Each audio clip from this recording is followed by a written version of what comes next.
Ayan, so magandang araw nga sa atin lahat mga kabonsai lover. Richard R. Pisura Vlog TV. Sa akin ikaw pa rin ang baby ko.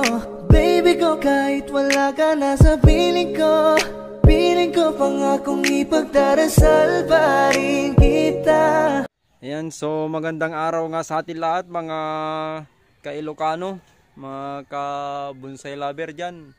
Sa mahilig sa mga halaman na tulad ko sa pagbubonsai mga katropa. Ilalagay na natin sa pot niya kasi medyo malaki na. Tapos iwa-wirings natin mga katropa. Doon natin ilalagay. So ayan. Ayan, so andito na yung natin, pot natin. Tatanggalin natin tong laman mga karewapits. Ilatag na lang natin dito. Sungkitin natin kasi dati na tong may laman, namatay lang mga kabonsai lover. Ayan, may tali. Tatanggalin natin yung tali doon. Wala, yun. Ayan. Namatay kasi yung baliti mga katropa dito nung ginagay ko mga kabonsai lover, kaya yun. Susubukan natin nilagay yung natin dito, balite. Ayan. Kaya ito mga katropa, lilinisin natin ito mamaya pagkatapos natin nilagay yung bonsai materials natin mga katropa. Andyan, so kukunin muna natin yan mga katropa. Tapos tanggalin natin yung pot nya. Ilagay muna natin dito mga prepapits. Ayan. Ayan, so yung bonsai materials natin na balete mga katropa, dito na sa baba. Ayan oh. Ayan mga karewapits, so ayan. So babaklasin natin yan mga karewapits. Tara, samahan nyo ako ulit para baklasin natin to.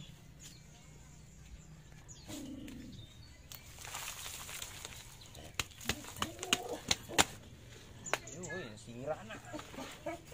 Medyo marami na yung ugat nya mga kabonsai lover. Ayan o.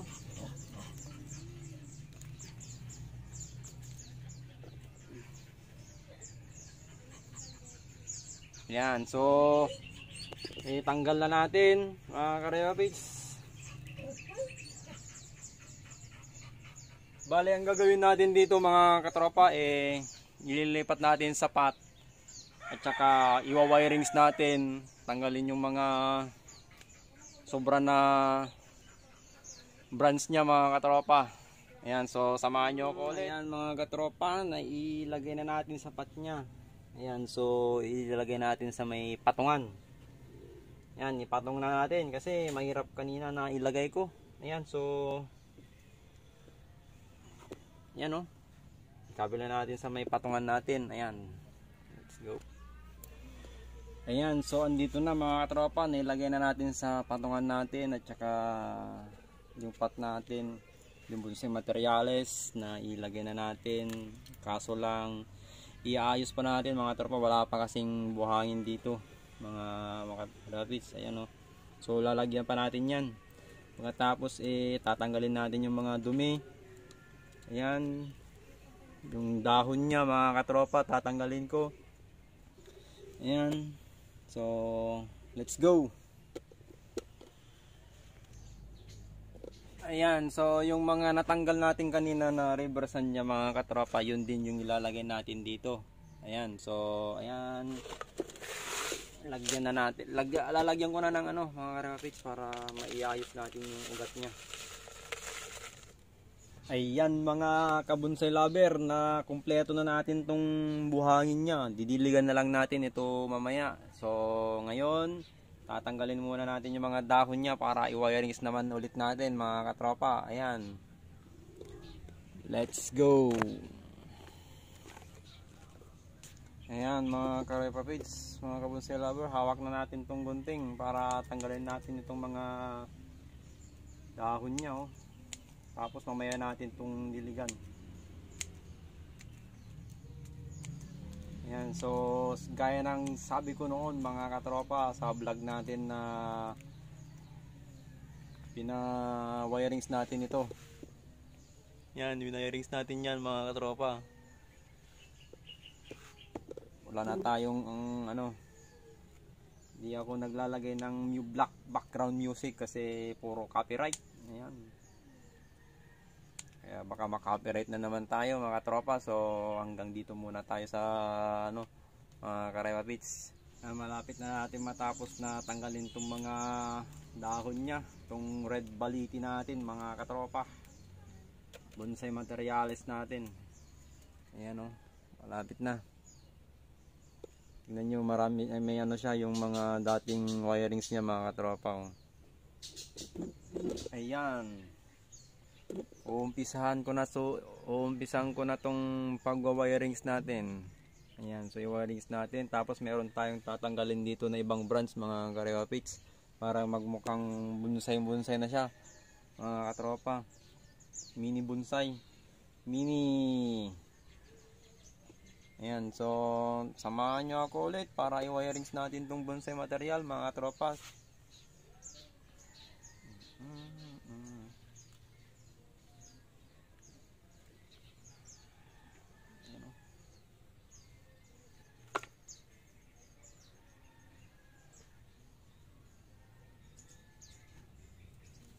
Medyo wirings muna natin lahat para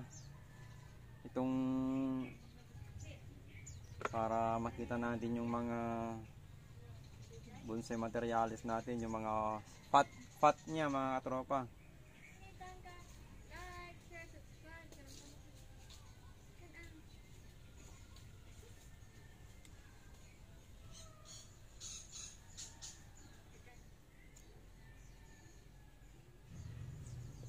Ayan, so malapit nating mabuo mga katropa. Ayan medyo ayusin pa natin konti. Ayan. Ayusin pa natin. Ayusin. Ayan. Pa-slant yung bonsai materials natin mga katropa pag para ba siya na itatangay ng hangin mga kabonsai. Ayan.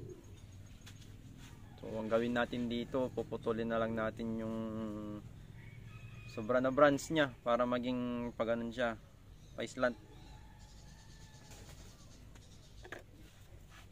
Ika-curve na natin. I-curve ko na.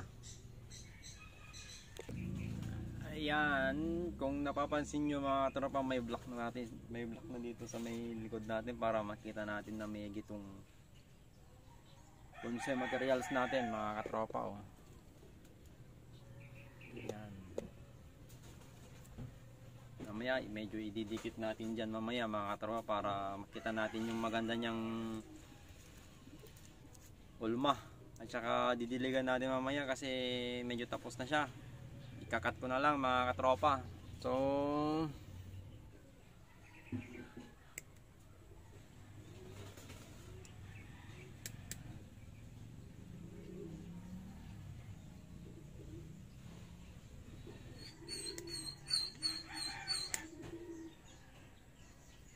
ayan mga Karepa Beats, matapos natin ngayon naman didiligan na natin. Didilagan ko na tong bonsai materials mga katropa. Parang sumiksik na yung lupa sa loob kanina.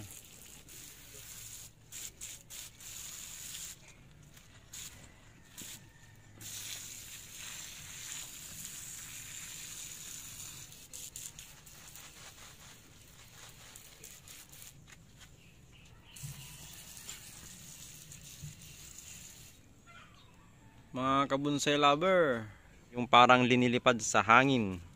Ayan, so kung nagustuhan nyo itong video na to mga tropa, please like and share and don't forget to subscribe my YouTube channel.